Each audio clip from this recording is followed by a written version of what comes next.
90% leader नेता बनने के लायक नहीं है, सब लालची लोग हैं।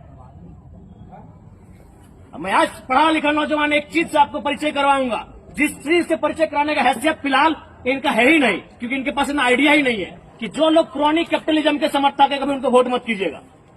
क्रॉनिक कैपिटलिज्म का मतलब होता है कि जो लोग ब्यूरोक्रेट्स और पॉलिटिशियन के सहयोग से पूंजीपति बनते हैं, ऐसे लोगों को अगर हम वोट करेंगे तो देख सकते हैं हंसदेव जंगल को सिर्फ अडानी को बेच दिया और पूरा भारत की मीडिया में एक सवाल तक नहीं गूंजा। कल तो हमारे आपका गिरिडीह किसी को साइन कर दिया जाएगा कि जाइए गिरिडीह से यहाँ इतना प्लॉट नंबर, इतना रकबा, इतना चौहद्दी हम फलाना कंपनी को एमयू पर्ची काट दिए, जनता कुछ नहीं बोल पाएगी। इसलिए अगर आप देश के बारे में सोचते हैं और देश में समानता के बारे में सोचते हैं तो एक काम कीजिएगा, क्रॉनिक कैपिटलिज्म का समर्थन करने वालों को कभी वोट मत कीजिएगा, चाहे वो विधायक रहे, सांसद रहे। आप वोट किसको कीजिएगा? जो सत्ता और संपत्ति के विकेंद्रीकरण का पक्षधर हो। विकेंद्रीकरण एकदम सिंपल भाषा में समझिए। आज हम 2 साल तक हमें कोई जानता नहीं था, आज एक लड़का अचानक एमपी के रूप में आया है, कल को इसी भीड़ में से जब कोई एमएलए बनेगा उसको हम विकेंद्रीकरण कहेंगे। लेकिन यदि कोई रईस घर का बेटा, यदि कोई नेता का बेटा फिर नेता बनेगा उसको हम केंद्रीकरण कहेंगे। एक परिवार में ही नेता बनना और एक परिवार में ही सारा संपत्ति जमा हो जाना, इसे केंद्रीकरण कहेंगे। और हम स्पष्ट कह देते हैं, अगर हम लोकसभा फतवा करते हैं और एक सांसद के कार्यकाल में एक व्यक्ति कभी करोड़पति नहीं बनेगा, बल्कि उसी टाइम में 100 आदमी लखपति बनेंगे, ये मेरा वादा रहा। हम सामाजिक न्याय के पक्षधर हैं। यदि एक सांसद के सहयोग से या फिर एक संसद के कारण कोई बना तो एक आदमी नहीं बनेगा, उस टाइम 100 लोग बनेंगे। मैं ये आपको वचन देता हूं। आज आप देख लीजिए, जो भी सांसद विधायक हैं 10 लोगों तक उनकी प्रॉपर्टी सीमित है पूरे कालखंड में। 10 तो हम ज्यादा कह रहे हैं, 2 लोगों में उनकी सारा योजनाएं सीमित है।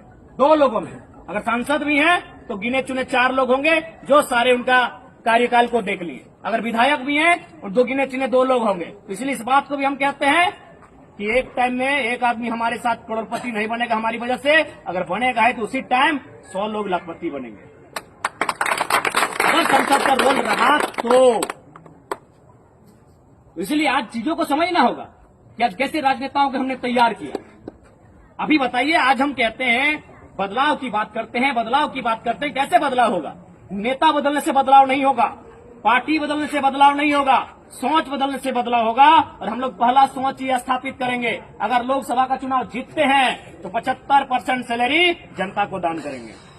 ऐसे नेता इस देश का कल्याण नहीं होगा। आपके पास कुछ नया आइडिया ही नहीं है, वही घिसी पिटी बातें, सड़क बना दिए, नली बना दिए, गली बना दी, वही घिसी पिटी बातें। आपके पास नया प्लानिंग क्या है? आपके पास नए आइडियाज क्या है? कोई बात करने वाला नहीं है।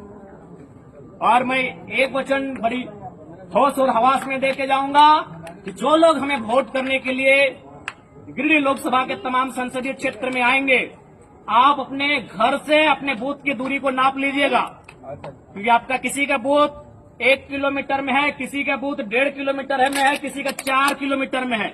आप जहां वोट करने के लिए जाइएगा उस बूथ की दूरी अपने घर से नाप लीजिएगा, क्योंकि अगर हम जीतते हैं और जो पहला काम करेंगे कि जितना आपके घर से आपकी बूथ की दूरी है उससे कम दूरी में लाइब्रेरी की स्थापना करेंगे।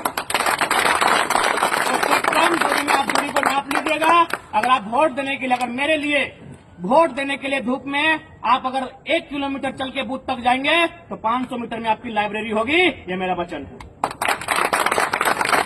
अब ये नौजवानों को, उनके अभिभावकों को, गार्जियनों को तय करना है कि आपका लीडर कैसा होगा क्या, क्योंकि आज जो पॉलिटिकल पार्टियां हैं, पॉलिटिकल पार्टियों के जो लीडर हैं वो एक वोट बैंक मानते हैं कि ये फलना समुदाय है तो ये मेरा वोट बैंक है, अगर ये फलना समुदाय है तो मेरा वोट बैंक है। इसीलिए अब कोई भी समुदाय रहे, वो किसी का बपोती नहीं है, वो किसी का वोट बैंक नहीं है, वो उन्हीं को वोट करेगा जो उनके बच्चों के भविष्य की बात करेगा, वो उन्हीं को वोट करेगा जो झारखंड में अकड़ के झारखंड की बात करेगा। इसलिए आज तमाम जो लोग यहाँ पर जुटे हैं, मैं आप तमाम सज्जनों से ये प्रार्थना करना चाहूंगा कि आज इस नौजवान को हिम्मत दीजिएगा, क्योंकि आज केवल इस नौजवान की जीत नहीं होगी। मेरे तमाम अभिभावक, मेरे तमाम हमरूम के साथियों, ये जीत झारखंड के तमाम उन नौजवानों की होगी जो सांसद बनने का ख्वाब देखते हैं। 23 साल के इतिहास में शायद ही कोई लीडर होगा जो अपने दम पर, अपने प्रतिभा के दम पर आज यहाँ तक का सफर तय किया होगा।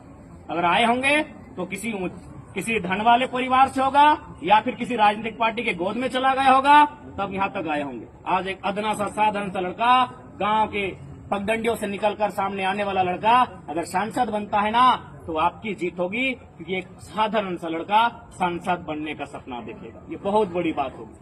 आज एक गांव का गरीब लड़का मुखिया बनने का सपना नहीं देखता है, क्योंकि उसको मालूम है चुनाव बहुत महंगा हो चुका है। आज अगर मेरी जीत हुई तो मैं ये भी आपको विश्वास दिलाता हूँ, ये जो मिथक चल रहा है कि जिनके पास पैसा है वही चुनाव जीतेंगे, उस मिथक को भी तोड़ने का काम करेंगे कि अब चुनाव के बल नोट से नहीं, जनता के आशीर्वाद से भी जीता जा सकता है। ठीक है, बाकी